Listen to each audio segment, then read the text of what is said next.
Yo, what's good, Pippin Dip family? Ollie Trades here with another episode of Trading is Conceptual. And today I want to talk about the known versus the unknown in trading. So if you guys have seen the other episodes, I've talked about this a little bit, but this episode I really want to dedicate to getting into that topic. So what do I mean by the known versus the unknown when it comes to trading? Well, as we know, when we're in trades, a lot of us are actually able to reach profitable levels, but we just end up not taking our profits. So apart from our fundamental biases, one thing that I want us to really just understand is that we have basic market structure, right? We all know downtrends and we all know uptrends. And so basically, when people are trading, the common mistake that I see is they'll get into a position, something like this entry over here, right? And they think that I can just hold this position forever. That, hey, I can swing this and whatever, and this will never reverse against me. And then little do they know, at one point, some sort of catalyst in the market is going to happen, which is going to change the bias in this trade. Especially a lot of you lower time frame traders, like this is a very, very important tip. But essentially the bias is going to get changed.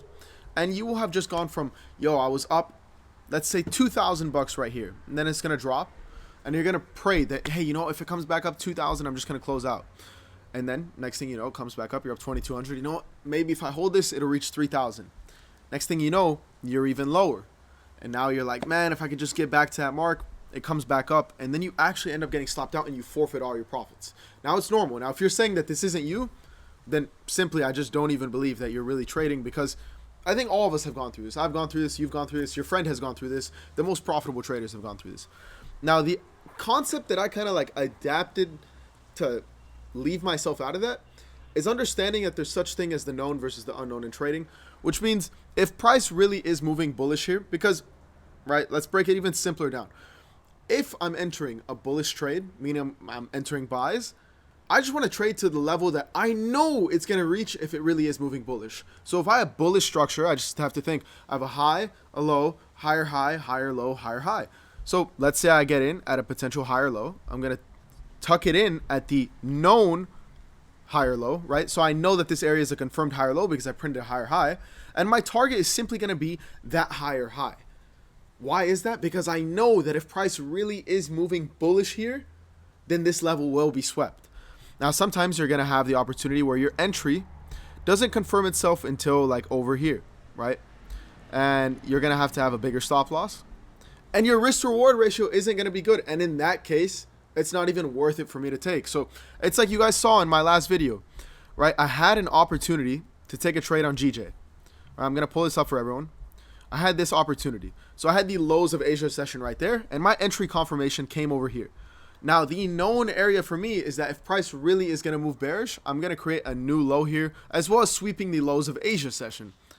But that only gave me a 0.75 risk to reward ratio. Now, yes, I might have won there, but to me, the risk to reward doesn't make sense. Why would I even take this trade? So I stayed out of it. And then you know what? Because I had a fundamental bias, I looked for another opportunity. And as you guys know, I recorded the last video before the trade hit. But you guys can see here, USDJPY, right? It ends up pulling up. But guess what? Because I had my stop at a known level, right? I could have tried to say, hey, this would become the lower high, if we create this new low.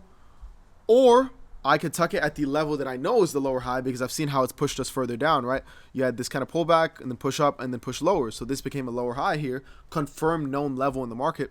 And then I was able to target this level right here for my take profits. And that ends up playing out very cleanly, as everyone can see right there. Now let's get into some more examples. So here you guys can see USDJPY, right?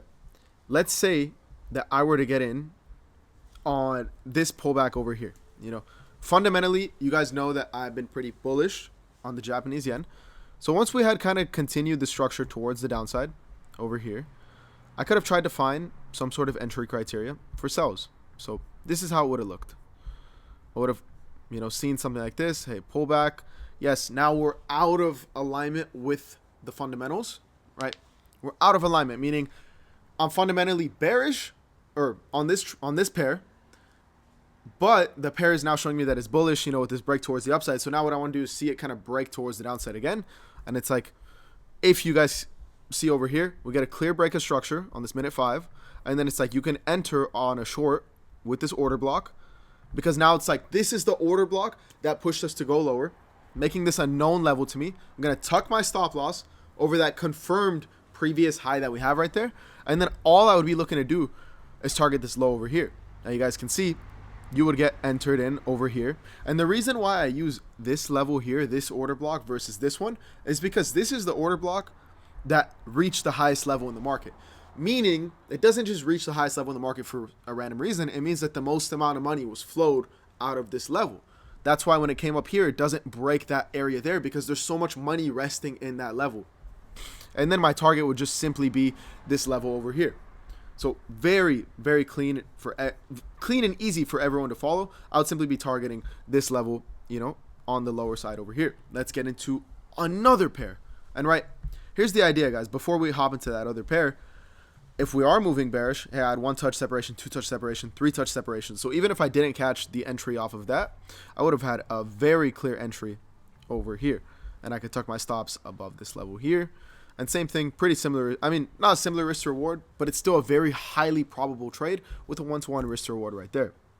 So on to the next one. I'm just picking random pairs at this point. Let's see GBP CHF, right? So here you guys can see price overall. Let's just go on a higher time frame. Honestly, I haven't studied the fundamentals on here, so I don't want to, you know, overcomplicate things. But here, I'm going to say we're moving very bullish. Now, especially in a movement like this where I'm just bouncing off of the trend lines, what's very important to notice is you don't want to keep targeting unknown areas. Like, let's say I'm looking over here and I'm like, yo, we have some sort of level to the left, right? So let's say I'm in the markets and I want to target this high over here. I'm like, yo, this is liquidity before the order block to the left and all this stuff, right? The most important thing here is just catching those partial moves. Like, I can't explain this, you know, enough to you guys. Like, I can't stress the importance of this enough. You don't want to always look to swing the home run. You don't want to go from A to B. Trading is about going from A 1.0 to A 1.2, and then maybe you can hop back on at A 1.35 and take it to A 1.46. You know, you want to catch these small moves along the way and just make sure you're feeding yourself. You're feeding yourself. You're feeding yourself. So here everyone can see, let's say I would have hopped into an order over here, tuck my stops at the rejection right there. Then all I'm looking to do is, if I'm bullish, right, this was, let's just see this bearish structure here, right? So you could say high, low, lower high, lower low, lower high, lower low, and then higher high. So now it's like, on the technical side, I'm bullish. I'm not even pointing out fundamentals. I don't have a fundamental bias kind of behind this. I'm just showing you guys previous data in the markets to show the theory behind this concept. There I target the known level. Price bounces again. My target here would be the known level.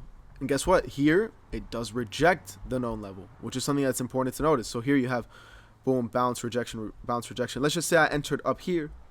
I have my stops tucked in over here.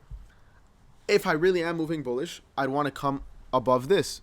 But guess what? We weren't moving bullish. And as you guys can see, I ended up taking a trade over here off of the break and the retest to this level. And I do believe I did have a fundamental bias on this. I might have some sort of trade breakdown somewhere about this trade.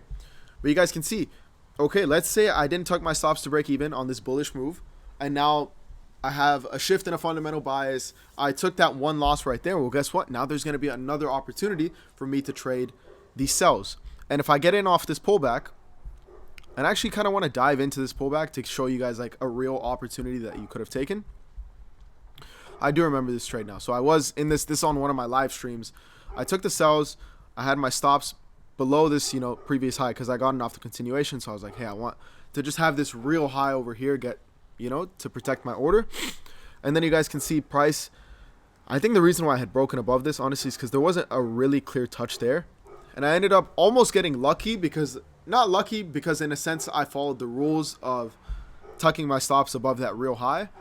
But at the end of the day, it wasn't the best confluence because it didn't really touch that trend line right there. This one doesn't really have a wick. But anyways, price breaks above. And I do remember we had, I believe it was bearish news for the British pound on this one.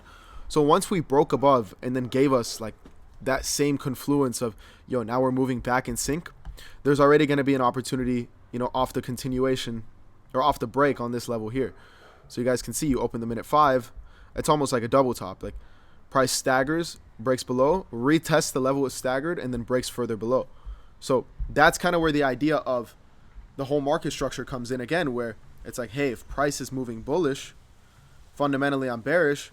Now it's like, okay, I have this high, and then that kind of is like my low, boom, and now it's like lower low kind of, you know. So I'm following that same structure of high, low, lower high, and then letting the lower low confirm the lower high. You tuck the stop loss in right here, and then guess what? If price is moving bearish, you can now target this level here to continue the move. That's a 1 to 2 risk to reward ratio, another opportunity for that. And boom, you guys can see it even retests the level, staggers a little bit, and then boom, that profit level gets smashed right there. So I hope this is easy for you guys to understand. This is simply the concept of the known versus the unknown. If you guys enjoyed this video, make sure to like, comment, and subscribe. We're on the road to 16,000 subs. I want to thank you guys all for everything. And if you guys want to learn how to build a real fundamental edge where I guarantee you profitability by working alongside my team and I in 75 days or less, then click the link in the description, and I will see y'all then. I'll see y'all in the next video.